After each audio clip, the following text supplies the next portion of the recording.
A small Virginia town is terrorized by a mysterious outbreak. Victims rush to the emergency room. Hospitals fill with the sick and the dying. As doctors battle an invisible killer, scientists hunt for clues. Unless they can pinpoint the source of a deadly infection, many more people will die.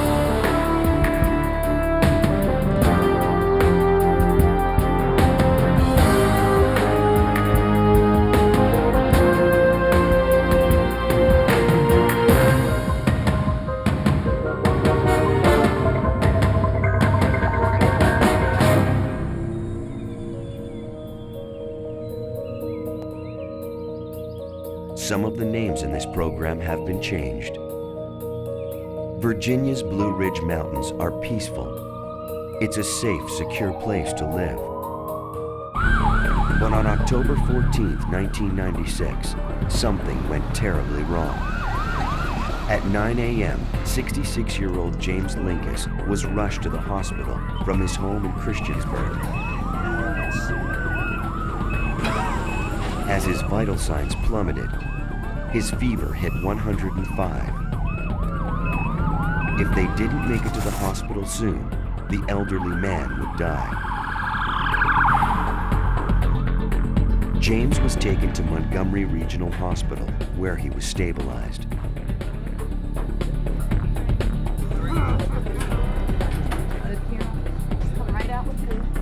Just breathe nice and easy with your mouth open. Dr. David Lander assessed his condition in the ER. James was a smoker. Lander knew this would make him more vulnerable to respiratory infections. Well, he came in with a fairly typical picture of pneumonia. He had fever and cough. He was feeling weak. He also had some nausea, which sometimes happens, and his oxygen level had dropped somewhat in his blood. Chest x-rays confirmed the diagnosis. White streaks and cloudy patches revealed the patient had a severe case of pneumonia.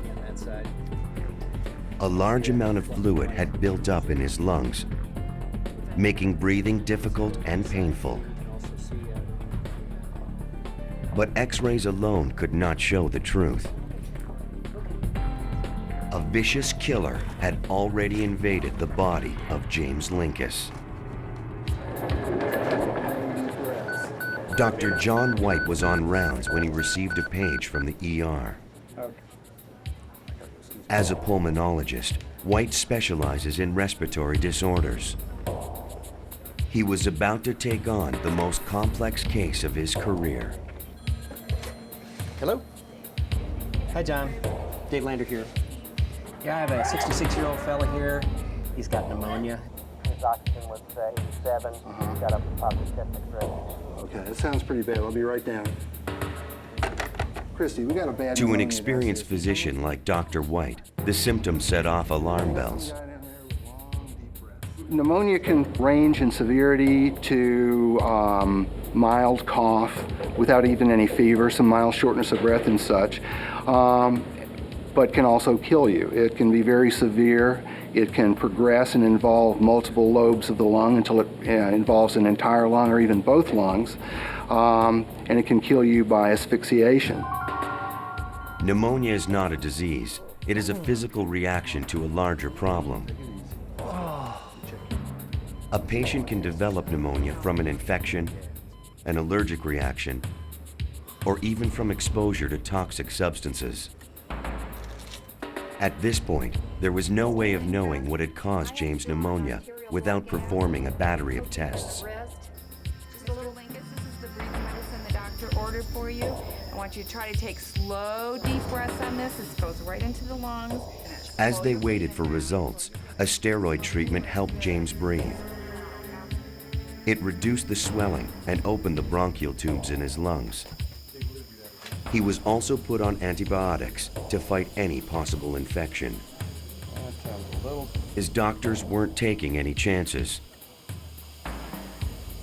Pneumonia kills over 60,000 people every year in the United States. The elderly, with their weaker immune systems, are its most common victims. I take pneumonia very seriously. Even the milder cases I've seen turn bad with appropriate treatment and turn bad in a hurry. James Linkous was a bad case turned worse. Even with treatment, his condition spiraled downward. Oxygen levels did not increase. He was still struggling to breathe. He was transferred to intensive care for closer monitoring.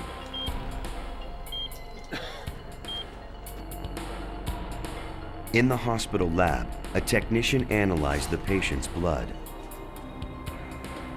A CBC, or complete blood count, would help rule out an allergic reaction, toxic exposure, or a viral infection as the cause of the pneumonia. Extremely high levels of white blood cells confirmed it.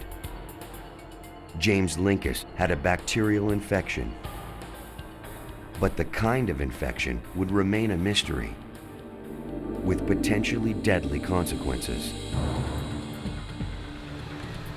2 hours later, a second patient arrived at the ER. Mary Reynolds could barely breathe. She had collapsed with dizzy spells and nausea. A few days ago, she thought she was coming down with the flu. Now, she was too weak to even stand. The symptoms were unmistakable. She had pneumonia. Later the same morning, Dr. Landry called me again with another pneumonia case with a little note of resignation in his voice, like this is going to be one of those days. Because Reynolds was so weak, Dr. White ordered a portable chest X-ray. Mary Reynolds presented with a several-day history of shortness of breath, fever, cough. She had some nausea too. She was quite ill when she came in. Taking a big, deep breath and hold it. When the patient's daughter, Vicky Sharetta, arrived at the hospital, her mother was already in intensive care.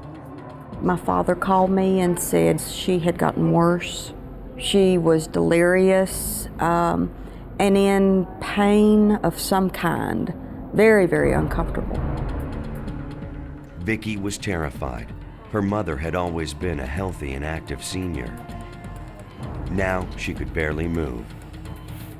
When we would try to have a conversation, she'd start out with a normal tone of voice, and then it would end up in a whisper and became very labored. Dr. White was worried. The X-rays confirmed Mary Reynolds' diagnosis. Our daughter, Vicky. Glad to meet you. Nice to meet you. How are you, Miss Reynolds? Like James Linkous, Mary's body was fighting off an unknown infection. It was a fight they were both losing.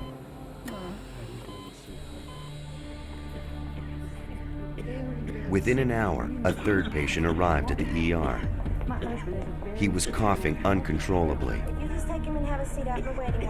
He had been sick for several days, with muscle aches and fatigue. His temperature had soared to 104 degrees. He was suffering from abdominal pain and nausea. His symptoms were identical to the two patients admitted earlier that day.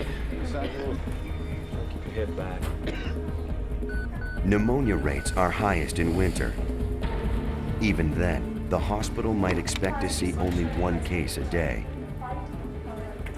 Dr. White was treating 3 cases of severe pneumonia, all in one 12-hour shift. I really got a feeling that there was more than just, this wasn't a normal call day, that there was something going on in terms of the numbers of infections that we were seeing. The signs on each chest X-ray were unmistakable. Taken individually, each seemed like a textbook case of pneumonia. But to White, there was one recurring symptom that troubled him. Most of these patients had nausea, and that was disturbing. That's not something that you would see routinely in large numbers of patients with pneumonia. White feared he might be dealing with something more dangerous. Whatever it was spreading quickly. By the end of the day, he had admitted 3 more patients with the same symptoms. And if we get any more pneumonia patients in, give me a call, okay?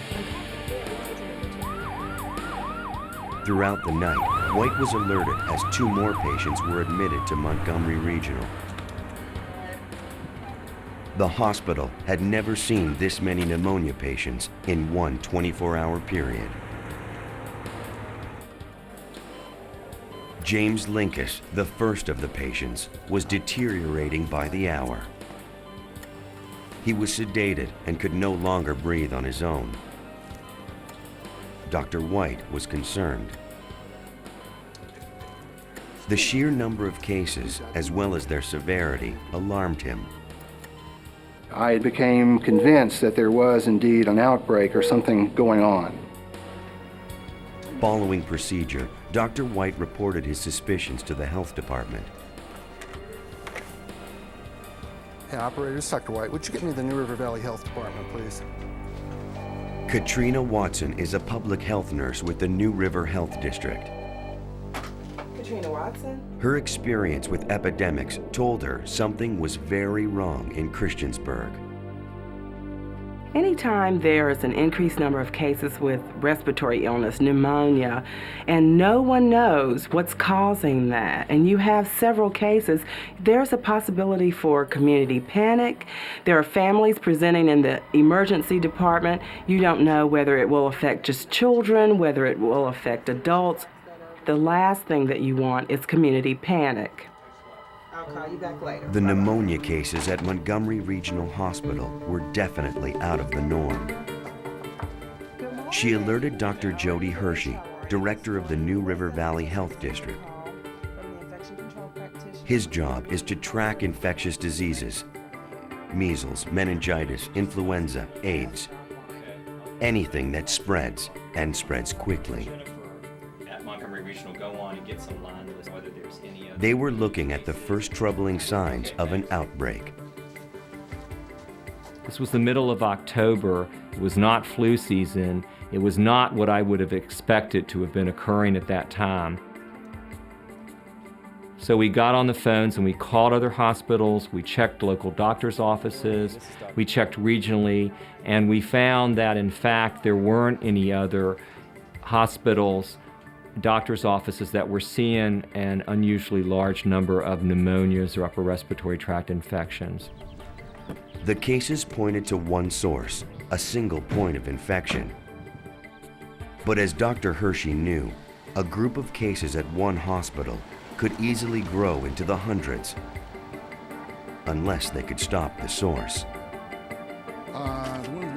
Hershey teamed up with Dr. White to scour every detail of the case files. The number of cases, the age of the patients, and even the unusual nausea, symptoms become clues when you're tracking an outbreak. Increasing shortness of breath. For Hershey and White, those clues would lead to a shocking conclusion. Everything pointed to a single killer: Legionella pneumophila. They thought they were dealing with Legionnaires disease. I was very concerned. I was really alarmed. If this in fact was Legionnaires, Legionnaires can make a lot of people sick very, very quickly, and it can be a killer. Legionnaires disease first made headlines in 1976, when an outbreak of pneumonia struck over 200 people at a Philadelphia hotel. Within weeks, 29 people were dead. Most were members of the American Legion. They had attended a convention at the hotel. After months of investigation, colonies of bacteria were found living inside an air conditioning system. The germ had been dispersed into the air and inhaled by hundreds of guests. Although the Legionnaire bacteria occur in nature, this was the first time humans had been infected. A deadly new disease was born. Mr. Linkous, I'm going to take a Now, 20 years later, people were falling ill in Christiansburg, Virginia. Doctors and health officials feared the worst. A biological predator was on the loose.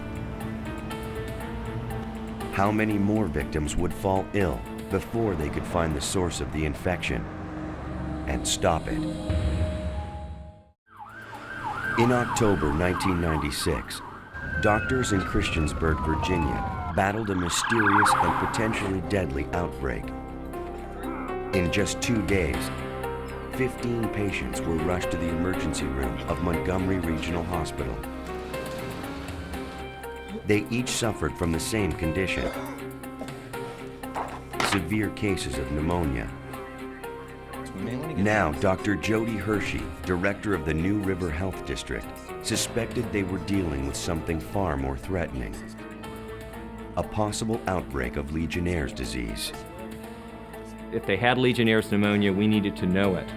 We needed to find out what the causes of the pneumonias were to prevent other people from coming into the hospital and being very sick. Public health officials developed a protocol for local doctors to follow. Every patient diagnosed with pneumonia was given blood and urine tests. These samples were then sent to the Virginia State Health Lab for further testing.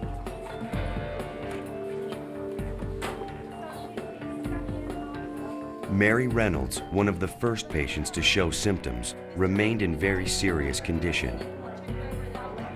She was not responding to the antibiotics Dr. White had prescribed. Mary was having trouble breathing. Her oxygen levels were dangerously low. When Mary's daughter, Vicky Sharetta, heard they were testing for Legionnaires, she became alarmed.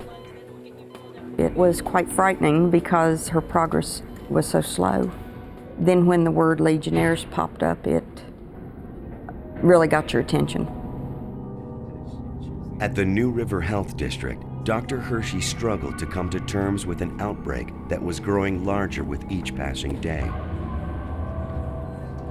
He called in a team of epidemiologists, men and women specially trained to track and prevent the spread of disease. A lot of work. I know you all are calling the hospitals. I know you all have divided up in teams to try to get information. They systematically contacted hospitals in the area to determine exactly how many pneumonia patients had been identified. 21 cases had been diagnosed. Although Hershey suspected they were connected to the outbreak, without test results, he had no proof. All of a sudden, in our health district, we have 20-some people in the hospital still pending results. So it was alarming. The blood samples were sent to the Division of Consolidated Laboratory Services in Richmond. Technicians analyzed them, trying to positively identify the infection.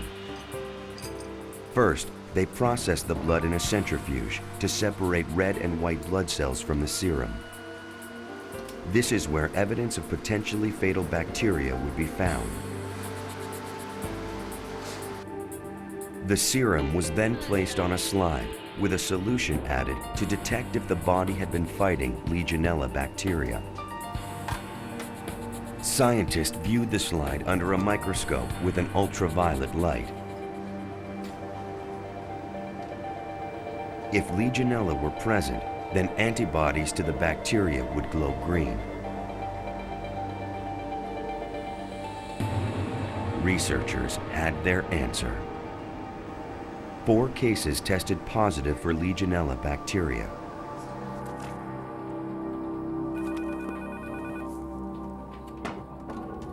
Hello, this is Dr. Hershey. Dr. Hershey's theory was confirmed. Do you have any of the others done yet? His team was facing a full-blown outbreak of Legionnaires disease. Number of community-acquired pneumonias that... To stop the outbreak from spreading, they would have to find the source of the deadly bacteria. Hershey reviewed each patient's medical history. searching for patterns.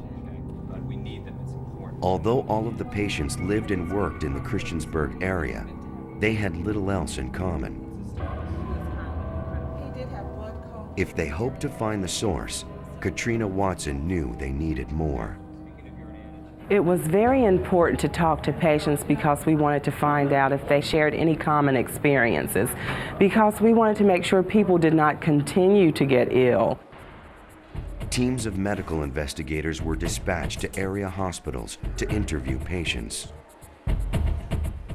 Hershey emphasized the need for highly detailed information. He reminded them that time was not on their side. The news of these confirmed Legionnaires pneumonias really ramped up the investigation. We knew we were dealing with a potential killer. We knew we were dealing with a disease that could make a lot of people sick, and we knew that we very quickly had to find the source. With a deadly outbreak threatening the region, Dr. Hershey went public with his findings. People needed to recognize the early symptoms of Legionnaires and to understand its treatment. We don't know what the source is. We are presently doing an investigation to try to identify the source. As investigators searched for answers, Dr. Hershey urged the public to remain calm. People over 50 who have some chronic underlying illness. But with no end to the growing list of victims, panic had already taken hold. Something in Christiansburg was infecting people. Health officials had no idea what. Until they did, no one was safe. In October 1996, more than 20 people in southwestern Virginia were stricken with a life-threatening strain of pneumonia.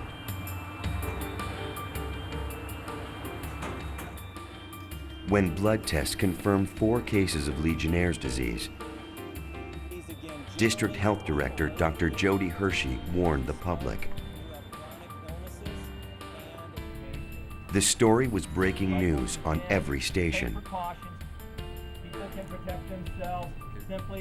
4 area hospitals were now treating patients, several in critical condition. Family and friends had no idea whether they would be the next victims. People were afraid to go out. They were scared. They were afraid to go shopping. They were afraid to go to football games. They were afraid to go to church. Co-workers of sick patients were especially alarmed. Local businesses asked Dr. Hershey to address employees' concerns. There was tremendous public concern. You know, people wanted to know, how was this thing transmitted? Could I get sick? Could my children get sick? Hoping to calm their fears, Hershey explained that Legionnaires disease is not contagious and rarely strikes children. People over age 50 with compromised immune systems are most at risk. Only those individuals who'd come in contact with the source of the disease could become infected. Doctors at area hospitals monitored their patients closely, administering antibiotics to fight off any sign of infection. For those who responded to treatment, recovery time averaged 2 weeks. But for the elderly, fighting the infection was a slow and painful process.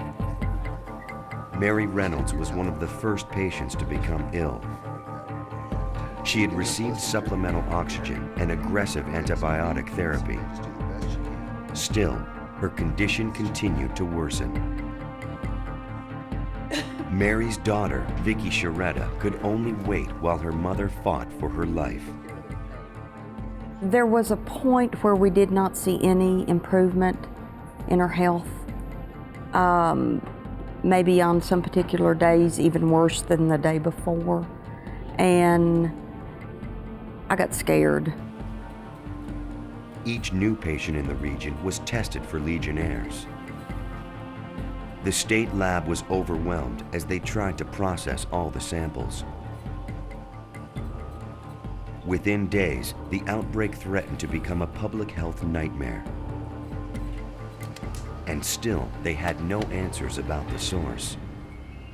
It was necessary to continue to monitor the numbers of people coming to the hospital, confirm that they did or did not have Legionnaire's pneumonia, and then look to see if we could find an environmental source causing it.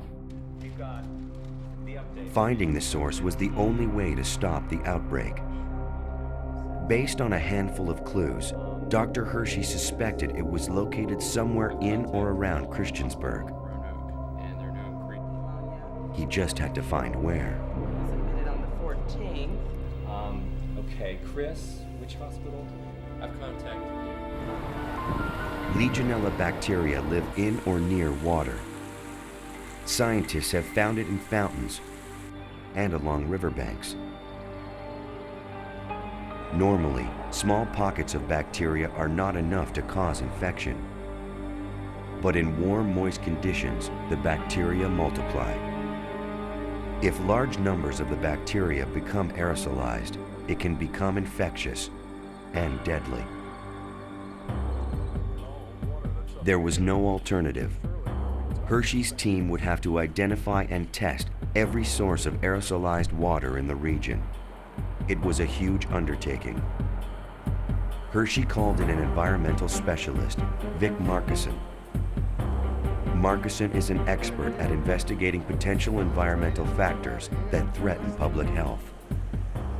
In the very beginning, we didn't know where to look, and that's why we looked everywhere, anywhere and everywhere that aerosolized water could have come from. The 1976 outbreak occurred because of a faulty air conditioner.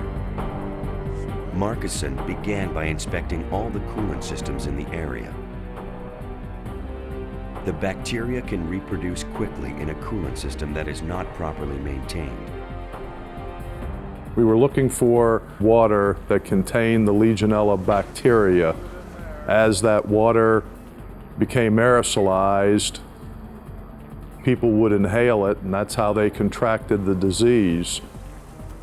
Anything that produced water under pressure was suspect. Markison took samples of the moisture found in and around vents of the large coolant structure.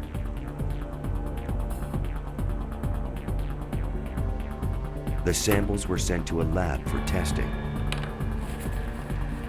Over the course of 3 days, the samples were cultured to see if bacteria would grow.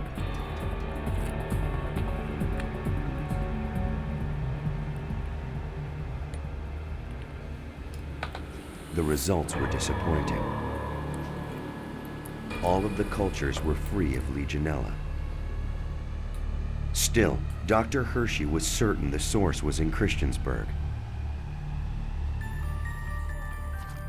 As an experienced disease detective, he moved the focus of his investigation away from the laboratory and back to the patients. We were looking specifically to identify any common threads, any linkages between these patients. Did they have a common exposure?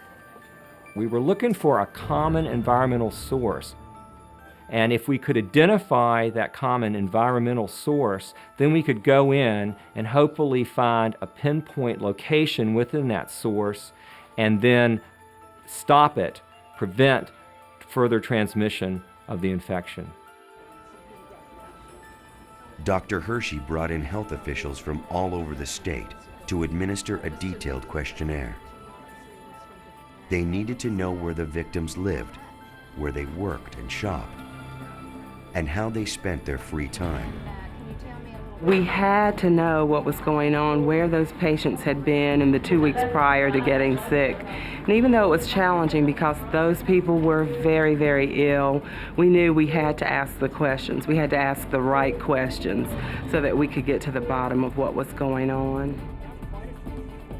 The interviews were a slow and painstaking process, especially in the wake of a widening crisis.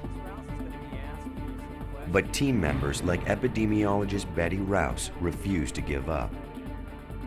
When we don't know the source of something that is life-threatening, potentially to a large number of people, it is a cause for emergency. It's a cause for work till the work's finished, however many people it takes to get it done. After interviewing many of the patients, the list of potential sources began to narrow. Some of the links began to emerge almost immediately. Locations in Christiansburg that had been visited by either all of the individuals or most of the individuals involved included such things as a grocery store and a department store and a home center. Mary Reynolds told Dr. Hershey she had made several trips to the grocery store before she became ill. It was hard to believe that grocery shopping could cause Legionnaires. Yet something as simple as handling fresh fruit and vegetables could be the key to her illness. Under normal conditions, the water used to keep vegetables fresh is treated to kill bacteria. But an improperly maintained produce mister can provide the perfect breeding ground for deadly bacteria. An investigative team was called in from the Centers for Disease Control and Prevention in Atlanta. The outbreak had already grown too large for state health officials to handle alone.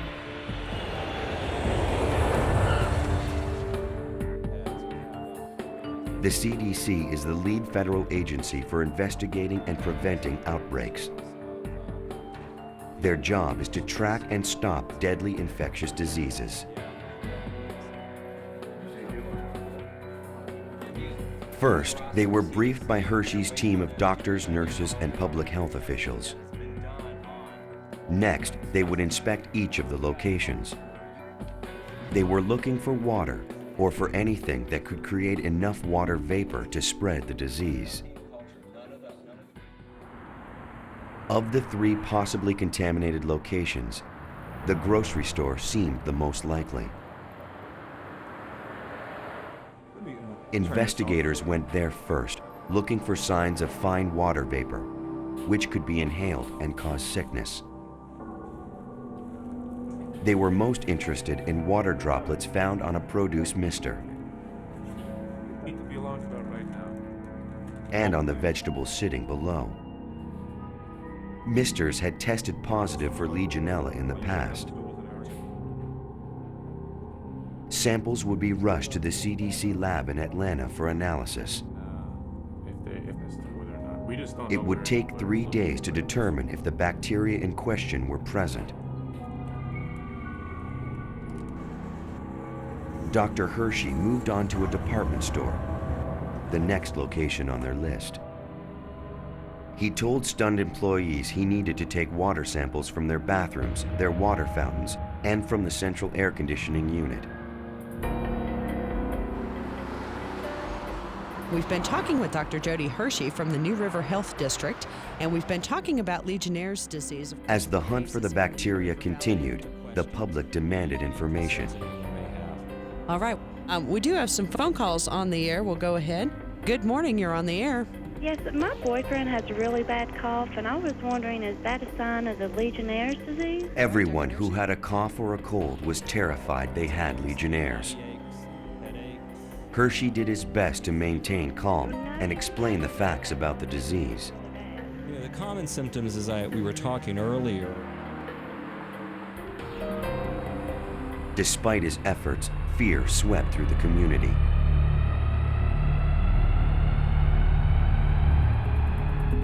At a Montgomery County hospital, one patient took a turn for the worse. 50-year-old Paul Douglas had been in critical condition for days. Doctors fought to save his life.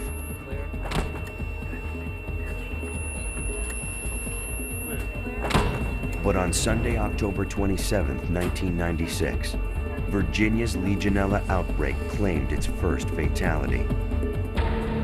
Unless investigators found the source, it would not be the last.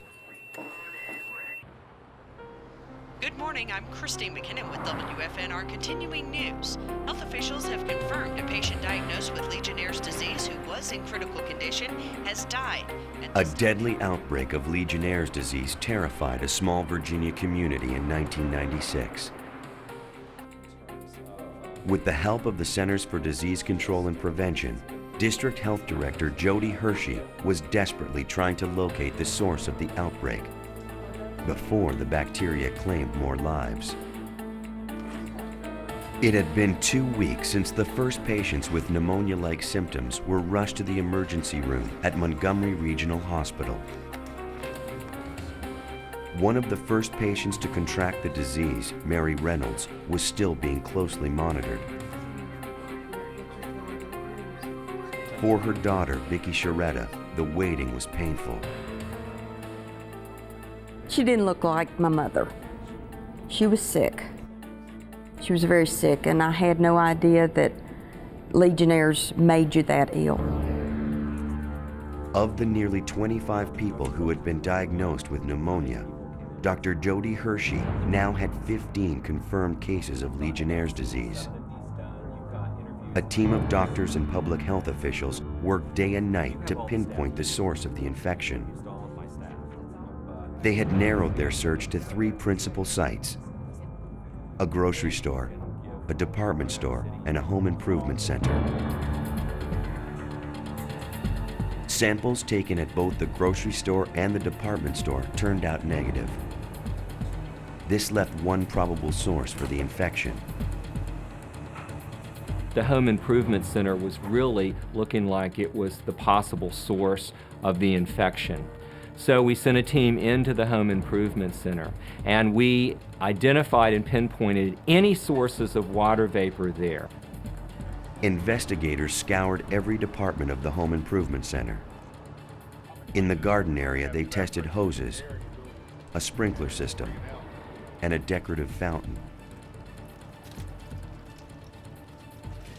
The home improvement center also had a hot tub on display, another potential source.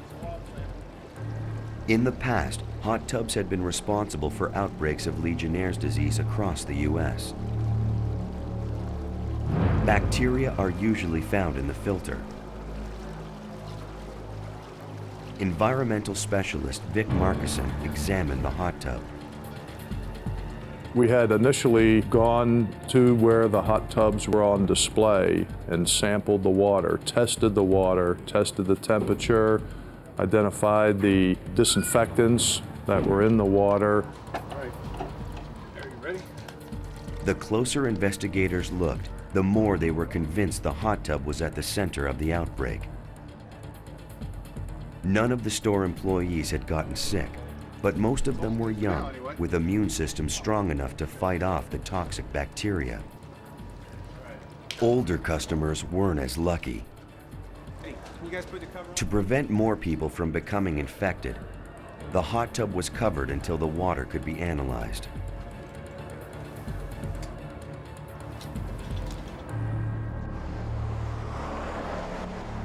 The samples, along with the hot tub filter, were sent directly to the CDC. None of the samples taken from the garden center or other parts of the store tested positive for Legionella.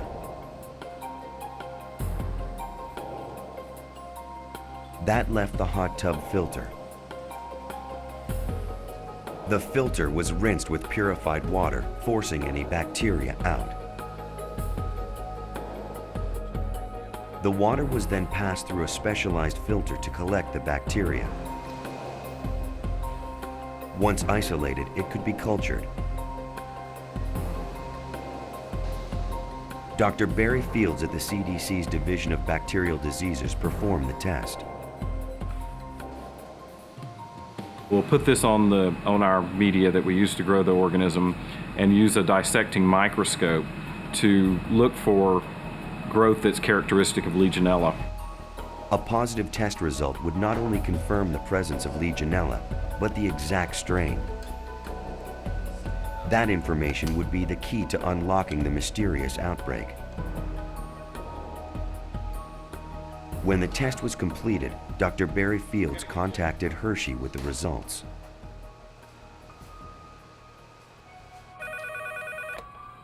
Hello, Dr. Hershey. He was stunned by their findings. Negative? No Legionella bacteria were present in the hot tub filter. All or in any of the water samples. Okay, thank you very much.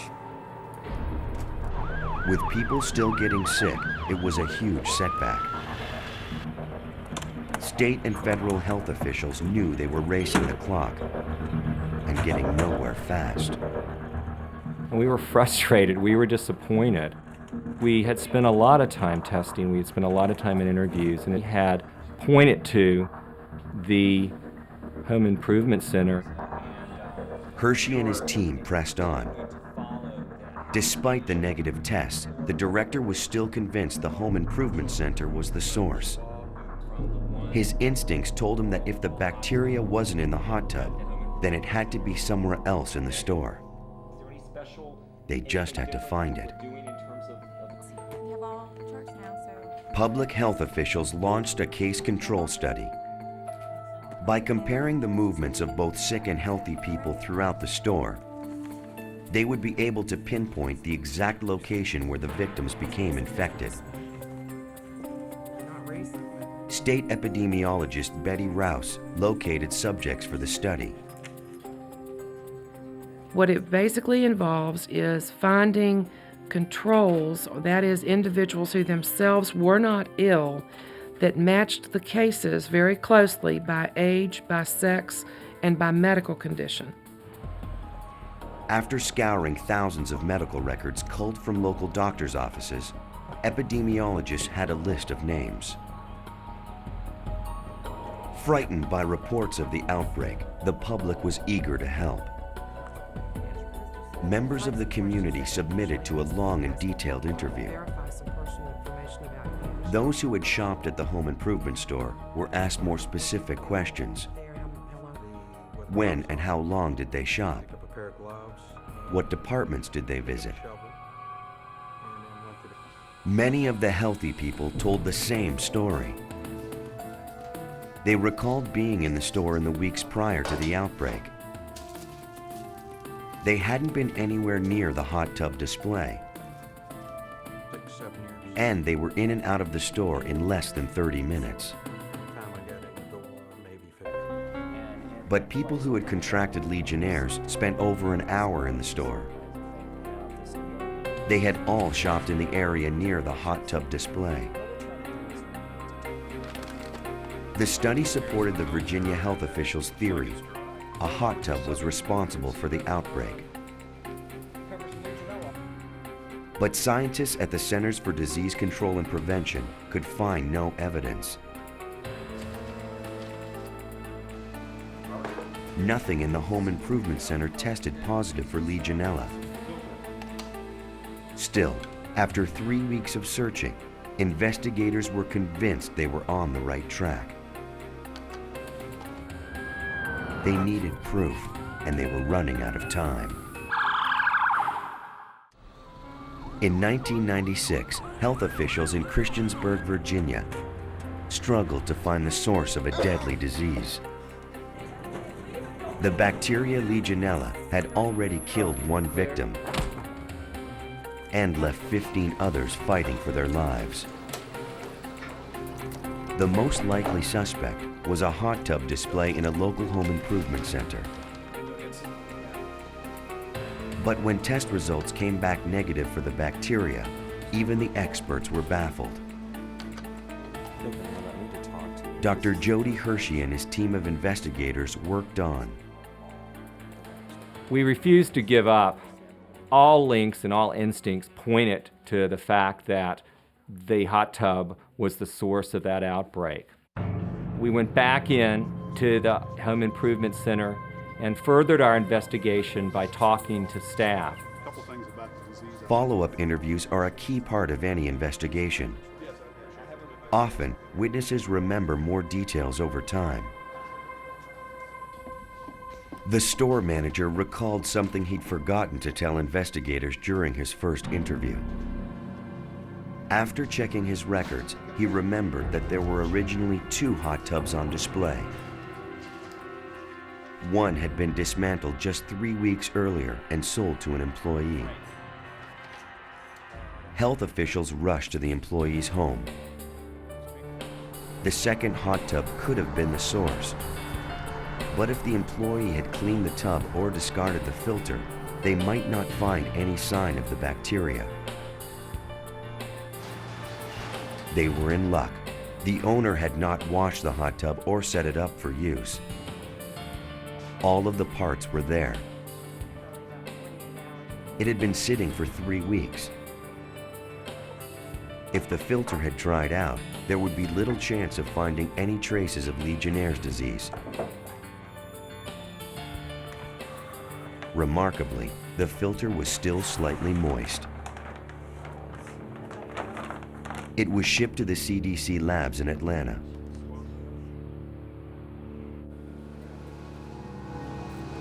Dr. Barry Fields was relieved by the results. Legionella colonies have a distinct appearance. They're white, and they have a little iridescent edge around them that can be red or purple or green, so they're fairly distinctive. Legionella was present, but that wasn't enough. Legionella can be common in the environment, and just finding it doesn't mean that it caused disease. We've got to be sure that we found the source of the outbreak or the case that occurred. He next tried to determine if this was the same bacteria that had made people sick in Christiansburg. DNA tests were performed on the bacteria found in the tub, as well as on bacteria infecting the patients. What do we have? The two samples matched. Dr. Hershey finally had proof. The source of the outbreak had been identified. It was commendable that local, state, and federal public health officials quickly and effectively collaborated to identify the source of this mystery illness, and then got together further to avert an epidemic that could have been much worse. For Dr. John White, the end of the outbreak brought profound relief. It was one of the more challenging experiences of my career to have that number of pneumonia patients coming in that I felt responsible for by myself, to also feel like something was going on in the community, not knowing what it was, having more cases coming in. It was scary. Public health officials believe Mary Reynolds and the other victims inhaled bacteria that had been growing in the hot tub for weeks. How it got there is unclear. As a result, government guidelines on hot tub cleaning and disinfection now apply to all spas, including those just on display. According to Dr. Jody Hershey, Legionnaires' disease has changed this quiet corner of Virginia. This outbreak has and continues to have a lasting effect on the New River Valley. It will never be forgotten. It was a scary process, an outbreak of a potentially infectious, unknown disease. Virginia's Legionella outbreak of 1996 was the second largest in history. In all, 23 people were stricken with Legionnaires' disease. Tragically, 2 lost their lives. 70-year-old Mary Reynolds successfully fought off the disease and survived. After weeks in the hospital, she returned home to be with her family. Her recovery, and the recovery of dozens like her, was due to the hard work of a team of doctors, public health officials, and lab technicians who worked tirelessly to find and stop an invisible killer.